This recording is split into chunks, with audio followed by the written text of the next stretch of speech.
আসসালামু আলাইকুম বন্ধুরা, সবাই কেমন আছেন? তো আমি আজকে রাজশাহী সিটি কলেজে বসে আছি।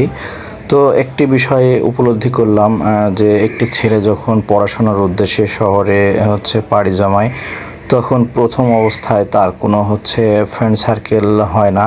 সে খুবই অসহায় হয়ে পড়ে। তো জীবনে সংগ্রাম করে টিকে থাকতে হয়।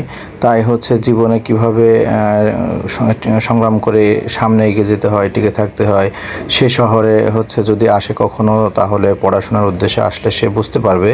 তো জীবনটা অনেক কঠিন।